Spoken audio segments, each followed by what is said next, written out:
Hello again. I am Caner. I am with you with another video. Guys, today we are going to talk about the vacation. I've been getting lots of questions about the vacations recently, so I decided to record a video because most people are telling me the Middle Eastern airlines have the best vacation policies ever. Is it true? Yeah, they offer great vacation policies. They offer 42 days in a year as vacation. That's a great number. Do you really think that they're the best compared to US carriers? I don't think so. But you might say, how come US carriers, while having only 14, 21 days or 30 days compared to Middle Eastern 42 days, can be better than that? Today, we will discuss all about that, so you can give your opinion in the comments below. Do you still think that the Middle Eastern airlines have better vacation policies compared to US legacies? Without further ado, let's get started.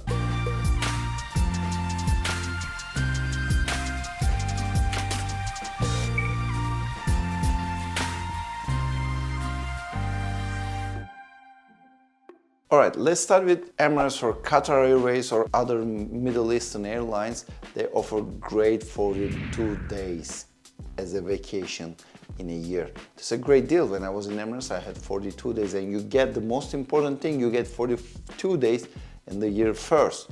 Unlike US carriers where your vacation days are going up after 5, 10, 15 years, in these airlines you get even year first your 42 days. That's a great deal. But this is 42 calendar days. So in order for you to get 30 days as a vacation, you need to use 30 days.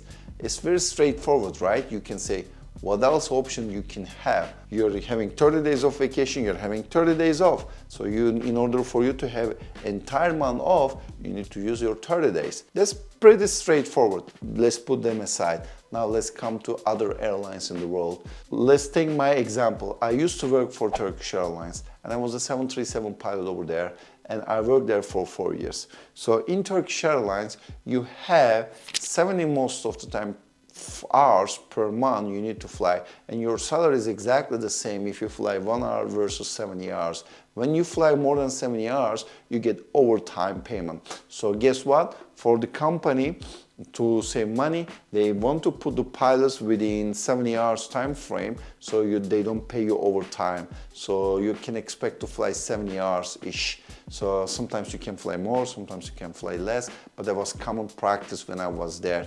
And then since your salary is same, what was happening during the vacation month, let's say you have 2 weeks of vacation.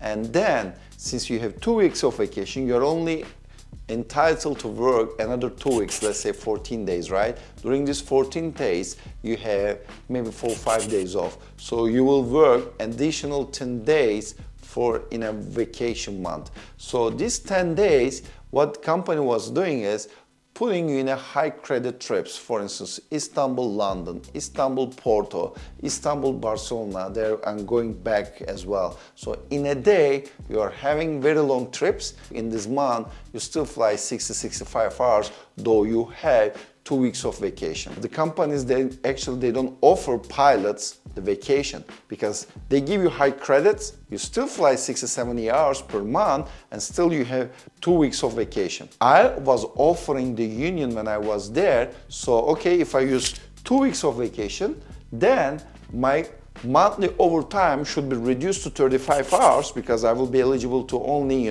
2 weeks in that case. So the company cannot fly me more than 35 hours. If they want to fly, no problem, they need to pay overtime for that.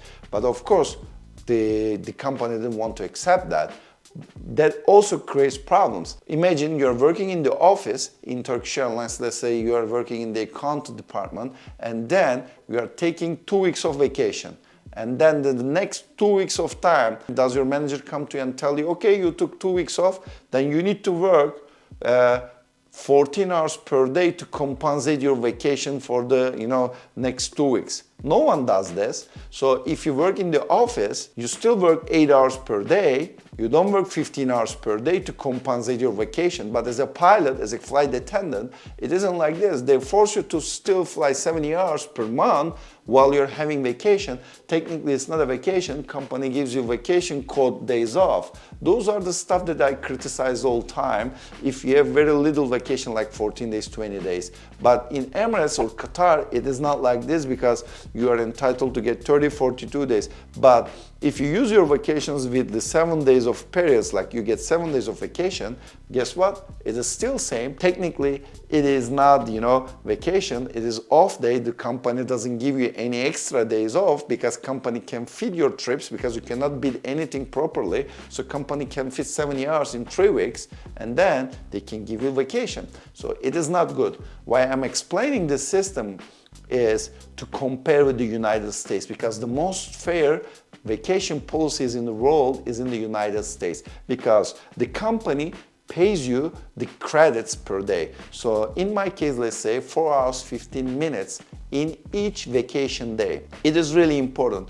You know why? Because 4 hours, now I will have my phone and I will make the math for you guys. So if you get 4 hours, 15 minutes per day, and then you have 7 days of vacation, you will have total 29 hours for the 5 minutes credit. So, which means that if you bid for a 70 hours credit, you are only gonna work 40 hours, 15 minutes. And minimum daily credit per day is 515. So if you get 40 hours, 15 minutes, and then you divide it 5 hours, 15 minutes, you need to work 7-8 days only. Great, right? If you get 7 days of vacation, and then in the 7 days of vacation in a month, you will only work 7 or 8 days in a month. So you can get rest of the month as day off. So 7-day vacation creates additional 16 days off. So that's why actually it is fair. It's not reducing your days off. Let me go back to my previous example. When you are an accountant or IT guy in the company uses 2 weeks of vacation, you only 2 weeks in the rest of the month. But in Turkish Airlines, Emirates and Qatar, you take 2 weeks of vacation, then the rest 2 weeks, they put you in a high credit trips. So still you fly in 2 weeks, normally what you need to fly in a month within 2 weeks periods, because we are a pilot, we are not getting paid by days, we are getting paid by hours. 70 hours can be flown in 2 weeks, 70 hours can be flown in 4 weeks. Company actually doesn't care if you have 15 days off versus if you have 8 days off. In the United States, the system is really fair. So the credit that you get in a week will guarantee you to work less in this month because you will work less. So I hope you get me, right? That's the main problem for the rest of the world when it comes to vacationing. This system is not fair. This 7 days gives me 16 days off, right? And then guess what? What am I doing next? Because I only need to work 7 days. I try to beat this 7 days back to back. After 7 days of my vacation, I beat 13 days off. So I get 20 days off in a row by using only 7 days of vacation. I think you can guess where am I going to, right? Next, each time you can use 7 days of blocks and then you can create more days off. So in total, if you have 30 days of vacation, you can have more than 42 days off easily. So in fact, 42 days of vacation of the Middle Eastern Airlines is the results of maybe 14, 15, 16 days of vacation in the United States legacy carriers because of the credits that we have. Let's assume that you are in the legacy in United States because each legacy carrier, they have their own contract. Don't focus on the number that I'm gonna tell you, just focus on the general idea of the system.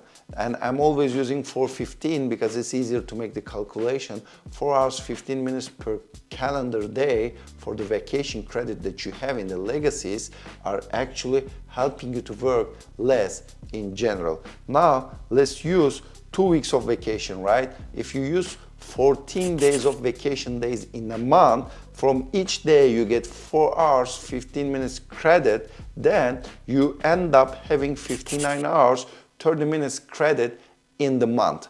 So if you bid for 70 credits per month, 59, 30, you already have before even starting the month. And then in order to reach 70 credits per month, you only need to have 10 hours, 30 minutes. And in that case, you only need to have 2 days of work. Why? Because minimum daily credit is 515, and if you work 2 days, you're guaranteed to get 10 hours, 30 minutes of credit. So did you get it? So it's a month with 30 days, and then you will have 2 weeks of vacation. So still you have 16 days. Out of 16 days, you will work 2 days, and then you will have 14 days off. So if you combine this 14 days off with the 14 days of vacation, you can have 28 days off in a row by using only 14 days. And you can do the same exactly when you use another 14 days. So 28 days of vacation gives you 56 days off in a row. So in Emirates, for you to get 30 days in a row as a vacation, you need to use 30 calendar days, and then it is going to be deducted from your vacation bank, and then you will only have 12 days left. So you can understand where am I coming from, right? So for you to have 42 days of vacation in Emirates, it's not possible, but let's say you can. You need to have 42 days. If you need to use 20 days, you can increase those days, a couple of days extra, but nothing more than 3-4 days more. So that's why in the US system, by using less vacation days, you create more time off, so you can combine more time off to create more days off. That's exactly what I am doing. I'm bidding 7 days at the end of the month, twice a year, and then I combine them with days off before and days off after, so that I can get minimum 37, 38 days off in a row by using 7 days of vacation over 2 months period. That's why you need to understand, in the United States, days are like, when you check their vacation policies, you can see less days, but in fact, they're creating more days than Emirates or Qatar Airways. But that being said, of course, everything is not shinier in the US side, right? Because in Emirates or Qatar or most of the Middle Eastern airline, you get your 42 days right away in the first year. But in the United States, you start with the maybe 14 days, then 21 days, then 28 days, or 15, 20, 25 days. But definitely at the beginning of your career, you get somewhere around 10 to 15 days in the first year. Even these expanded days off that you can create with daily credit will be still less than 42 days of vacation, because let's say you have 14 days only, right? If you multiply it, still you can get maximum, as we did the calculation before, 28 days off in a row, still cannot beat 42 days of vacation in Emirates or Qatar. But overall, long-term perspective, everything is much better in the US legacy carriers, because you know that you can have more time off. For instance, if you get 5-10 years in the company and now you're eligible for 28 days, that can create 55-56 days, whereas in the Middle Eastern 42 days. At the beginning of your career, I must say that Emirates and Qatar is much better, but after 5th year, you have significantly better advantage in the US legacy than the Middle Eastern carriers. That's the other fact that I need to mention, because most Middle Eastern airlines pilots are going there, spending some time, 3-4 years, 5 years, 10 years, then they're leaving. But US legacy carriers, when you join there, everyone stays there. That's why everything comes there with longevity. So the company gives some rights, and your seniority getting better, your pay getting better, your vacation days are getting better. So with the longevity, everything in the United States getting much better. So what do you think, guys? Which system would you choose? I definitely would choose this system, because with the flexibility that I have days off, with combining with the vacations, I can technically create more time off compared to Emirates vacation or Qatar vacation or other Middle Eastern airlines vacation policies. So this is the best. What do you think? I would like to see your thoughts on the comments, please feel free to send your comments and we can discuss. And also, I'm not familiar with the most European airlines vacation policies as well. Please feel free to send comments below so we can see which airlines offer how many days to their pilot. We can have really good working knowledge of the vacation policies of each airline, and so we can have the other pilots to, read all these comments. Before going, don't forget to like the video, subscribe to the channel and hit the bell button to get the notifications. See you in the next video. Bye bye.